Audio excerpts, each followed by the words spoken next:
It's just before dawn. The air is thick with smoke from 1,000 hearth fires. There's no glass in most windows, just wooden shutters cracked open against the cold. Your lungs burn before you take your second breath. This city runs on fire. Cooking fires, forge fires, tallow candles dripping animal fat. The haze never lifts. Some mornings you can't see 20 feet in front of you. London is packed into 1 square mile. More than 80,000 people crammed inside walls built by the Romans 1,000 years before you arrived. Every alley is a throat, every doorway a shadow. And the walls aren't just decoration. They're the only thing between you and the lawless countryside beyond the gates. You're standing on Cheapside, the widest street in the city. And even here, you can barely move. Merchants haul carts across rutted dirt. Chickens scatter underfoot. A pig brushes past your leg.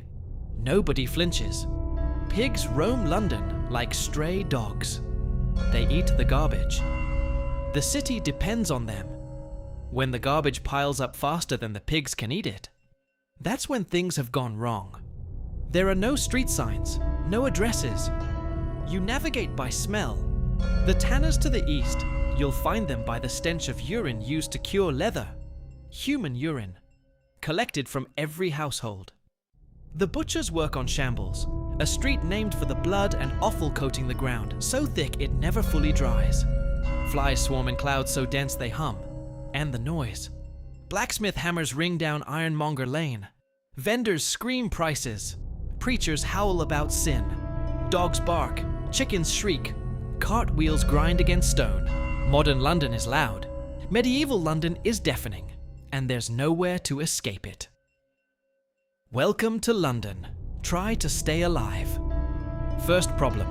You're thirsty. Don't drink the water. The Thames is an open sewer. Butchers dump carcasses into it. Tanners pour chemicals. Dyers empty their vats. Public latrines hang directly over the water.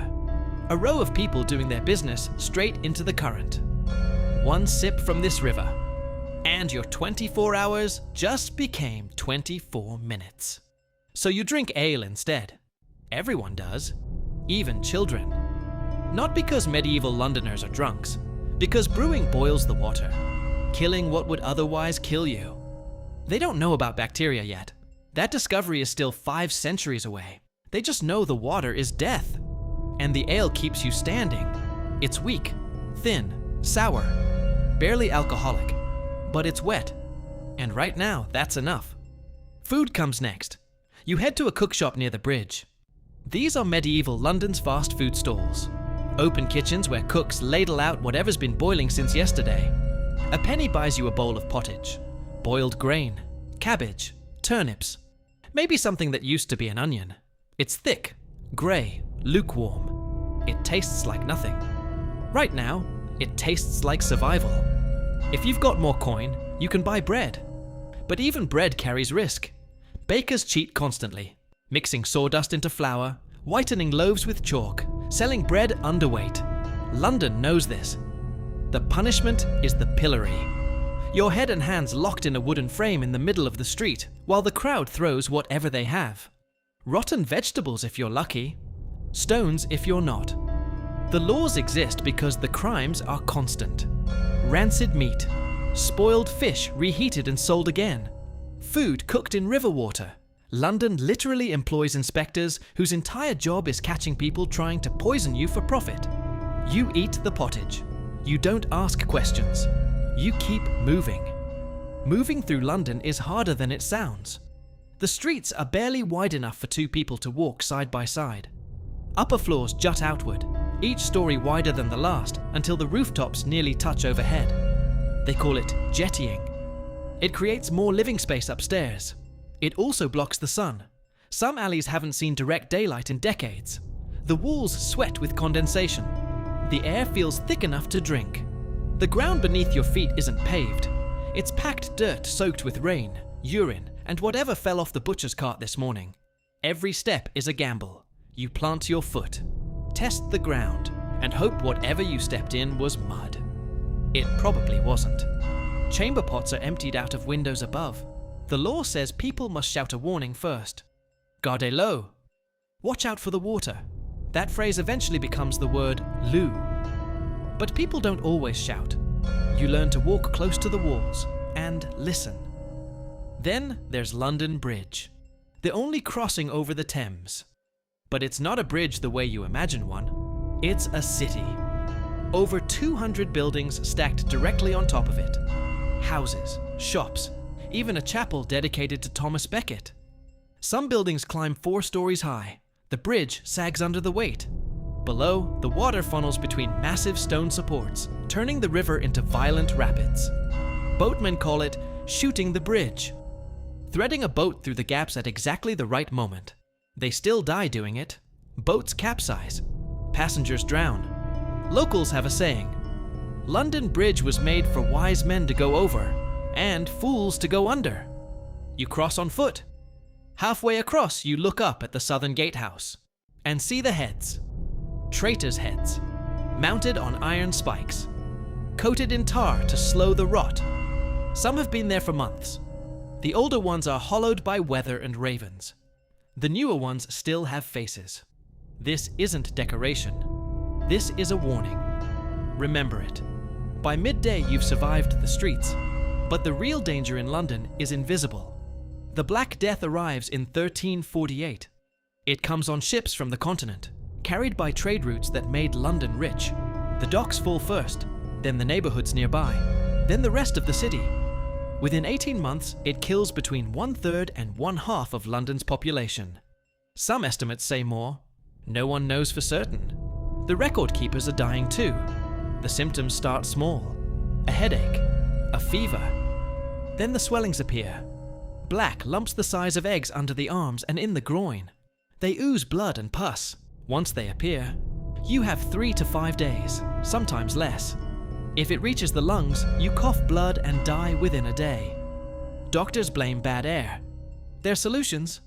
Burn herbs, carry flowers, drink powdered emeralds. None of it works. The bacterium killing them, Yersinia pestis, won't be discovered for another 500 years. By the time symptoms appear, it's already too late. Not for them, for you. If a flea bit you this morning, your 24 hours might already be over. Survival here isn't a skill, it's a coin flip. Night falls, and London becomes something worse. There are no streetlights, no glowing windows. Shutters slam closed against the night air. The city goes dark, truly dark. The kind of darkness modern humans never experience. You hold your hand inches from your face. You see nothing. A bell rings from St. Mary-le-Bow. Curfew, from the French phrase couvre-feu. Cover your fire. Everyone must go indoors. The gates close. London seals itself shut like a tomb. Anyone outside is arrested, but arrest might be the safest outcome. The watch patrols the streets, a handful of men with torches and staffs responsible for 80,000 people. Criminals know their routes. The watch knows criminals know. Everyone pretends the system works. It doesn't. Murder is common. Robbery constant. Knives everywhere. Arguments over dice games. Arguments over coins. One man in a coroner's report was stabbed to death in a dispute over a hat. A hat. Justice isn't subtle. Some trials involve plunging your hand into boiling water to retrieve a stone. If the wound heals cleanly after 3 days, God has declared you innocent. If it festers, God says you're guilty. God rarely says innocent. You find a bed at an inn near Eastcheap. 3 pennies buys you a straw mattress in a shared room. The straw smells like the last 6 people who slept there. You share the room with strangers, a merchant, 2 laborers, and someone in the corner who hasn't moved since you arrived. You try to sleep, you fail. Rats scratch through the walls, across the beams, across the floor beside you. Always rats. They carry fleas. The fleas carry plague. And you're lying inches from the ground.